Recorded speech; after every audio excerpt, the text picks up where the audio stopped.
being clocked by a copper on staircase. So he's already on the phone.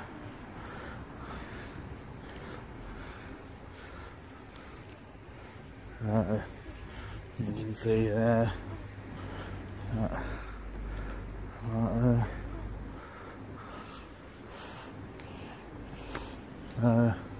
From what I can work out, that the name of this is, I believe that the name of this is called Board. Get ready for a slow burn that sparks the entire clash.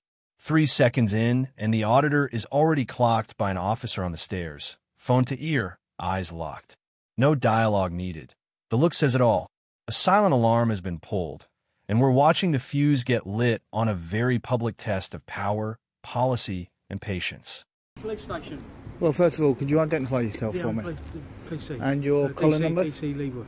Your collar number, sir? So, shoulder number's 3158. Thank you very much, sir. That's all right. Yeah, is there any reason why you're filming the police station? Yep, for public interest, sir. Okay. In what respect? Just to see how well the local police get on with the local people. Okay, so... And in how they're actually treated. Okay, and is that in relation to yourself, or is it just... No, in general, sir. No? Okay, so how? I'm just intrigued how filming a police station is going to further that for you. Well, you don't see many actual police out on foot anymore. Oh, I see, right. Okay. So the only way you can really actually get to see any number of police officers is actually at a police station. Okay. So is that what would you like me to relay that back? You want more people on the street, in other words? Well, yeah, that'd be great, most of all. Okay. There you go. Do you feel there's a disconnection between the actual local police and local people? The job I do, I don't really have that much to do with the local communities anymore in that respect, so I can't answer that. But that might be, if you feel that way, clearly I suggest then. Oh no, it's not just not myself. Okay, it's been widely known. Okay, that's the way that things are around here. How local do you live here? Do you live relatively local, like streets away, or on the borough, on Waltham Forest? I didn't say that I did, and I didn't say that I didn't. So. Okay, so no, I'm just asking because you were saying about disconnect about the area, so. It's reasonable for me to assume to some degree that you're at this police station, then therefore you might be. Yeah, well, it goes across the board a lot with a lot of the Met, across the whole board. Okay. What's your name, sir? I don't need to give you that, sir. Right, I didn't say you did. I just asked your name, so I can feed it back. And as I said, that Mr. John so-and-so. The first formal contact lands with polite pressure. The officer asks for ID and motivation. The auditor keeps it crisp: public interest, accountability, community relations. Courteous, yes, but there's steel under the tone. Each question edges closer to authority, fishing for leverage, and each answer quietly boxes that leverage back in. Well, you said you're going to search me. Okay, but I haven't done anything yet, have I?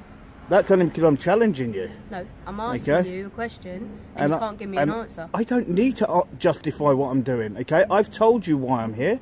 Okay, and that's why I told you, think very carefully before your next step, okay? And if you need to call an inspector or a sergeant out, then I suggest you do so, okay? Who just spoke to? A detective sergeant that was just out here. Did not say who it was. Okay? Right, so think very carefully. Did they not say who it was? Well, just call through to your control room, they sent him out. No one called us. He's only come out, literally, he only just left me just as I walked this way. So that's why I said, think very carefully with what you're about to do. He say? He knows I'm perfectly well within my lawful rights to do what I'm doing. What do he look like? I'll go and see if I can find him quickly. In plain clothes, a little bit taller than me, a little bit chubby, shortish hair. Suit? Yeah. Alright, 2 seconds. Okay, looked like a dark blue suit. And you said he was a DS, yeah? Detective Sergeant, yep, he came from upstairs, over in that far corner, is where he came from. So that's why I said, think very carefully. Think very carefully. No, you do. You can't just use the section 43, okay, and abuse that power. That's why section 44 got removed, because of officers like you that tried to abuse. Like me? Yeah, You've never met me you've before. Gone to use officers like me. Yeah, that's why the first thing you actually went to do was take your gloves out and actually try and abuse my rights. I'm not abusing your rights. Yeah, you did by trying to say you're going to search me. What gives you the right to think that you can do that? But how am I abusing your rights? Okay, to even suggest that. You're absolutely a disgrace, you are. I'm a disgrace. Yes, you are. It's a bit extreme. No, you're a disgrace to even suggest that. Control slips. The exchange turns blunt. The officer floats a search. The auditor fires back, calling out overreach and demanding correct legislation. Gloves half out, tempers half lost. This is the peak of raw tension. It's not noise. It's a duel about boundaries, fought in plain language with a camera as witness. You all right? All good. I've just spoke to someone who spoke to you. I don't think he's a DS from the sounds of it, but I'm not 100% sure. Obviously, I think what he said, did you say to him about obviously you weren't happy about the lack of police officers or something like that, was it? Yeah, it's called an audit. Yeah, fair enough. Long and short of it, like you said, he's obviously said you can record. The more people we see you and see it, obviously with everything going on, terrorism is obviously very high, you can be searched under it. Obviously it's our powers to use. I know you're going to say the legislation's not great, it's not, or we shouldn't be using it, whatever. Well, no, it'd be an unlawful detainment is what it will be. What we would say though is, obviously with what's happening in the world, and obviously Terrorism Act and stuff like that, we would probably, if we wanted, we can search under it, we'd think there's enough. I think what the guy upstairs said to you is, obviously you can film, obviously the longer you stay here, the more people are probably going to stop you and think this looks a bit suspicious. Is that kind of what he said to you? Okay, just remember, suspicion number one isn't a crime. No, okay? I didn't say it was. I just said, is that what he said to you? That if you hang around here, it's going to... No, he didn't tell me that if I hang around here. So what obviously what I'm saying is obviously if loads of police officers keep seeing someone film a police building, they would probably search you under the Terrorism Act because they would see it as suspicious that you've been spoken to now by 2 officers and they've said to you, like, obviously you can film, but if you carried on to staying here like all day, they're going to go, why is he still here filming? And even if I did, there is still nothing wrong with that. But you'd probably get searched, and then if you wanted to put a complaint in or whatever, then that would be down to you. But officers would probably, the next person who stops you will probably search you. Okay. And just be aware, whoever you spoke to, they haven't informed anyone else that you're here. A different officer tries a softer landing, explaining suspicion and how more filming could prompt a Terrorism Act search. The auditor's reply is surgical. Suspicion isn't a crime, reasonable grounds matter, and guidance exists protecting public filming. The result isn't harmony. It's a stalemate shaped by rules, not volume. Challenged, and that's fine. I welcome any interaction by any officer. Fair enough. But the next one might search you. Yeah. Is that fair enough? Yeah. As I said, I welcome any interaction by any officer. Yeah, honest answer, are you going to be staying here for a while and filming? Just so we can put it up. I don't know. I couldn't tell you. Yeah. I couldn't tell you. Okay. We can tell people. I may be done in 5 minutes. I may be here for another half an hour. I don't know. Okay, no worries. The only thing I would say as well, I know you want to film it, but there's also victims here as well. I know. That's why I've made sure that I haven't gone anywhere near the actual reception. Yeah. And when they also do sit under here as well. Okay. And they probably won't go upstairs, but they can go upstairs. Yeah, as well. Nobody's been there, okay? If I sort of think that somebody is, okay, or somebody actually said that they were, then I would blur their actual face out. So that's not a problem. Fair enough. That's the only thing I would ask. Okay, no, that won't be any... Like I said, the next officer might actually just turn around and say, like, you've been spoken to twice, you're getting searched. Fair enough? I know you might disagree with it, but that's probably what will probably happen. Yeah, but then I will wait and see when I... A rare moment of principle meets principle. The officer raises victim privacy. The auditor outlines responsible practices, avoiding reception, blurring faces.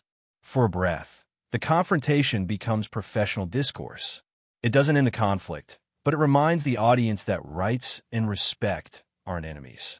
Okay, so there is her walk of shame, where she really thought that she was going to use Section 43 on me, but she got absolutely nothing at all. So she has to get back in her van and then she has to drive off. So, but what an absolute joke that she thought that she could get out and actually go in for a Section 43. Okay. Right. What an absolute joke this woman is. Absolute joke. So, but she really needs to sort it out. She really does. Look, in with the vehicle running and on her phone. So, what does that say? So, yes? Well, you do realise you shouldn't be on your phone while the engine's running. Yes, I can be. No, you can't be. That is what the actual law is. You're not above the law.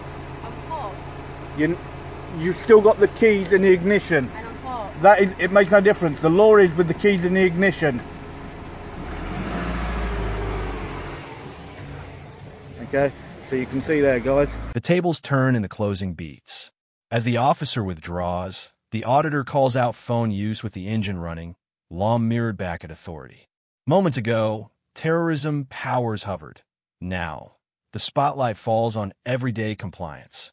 It's the final reversal. An audit that began with suspicion ends with accountability.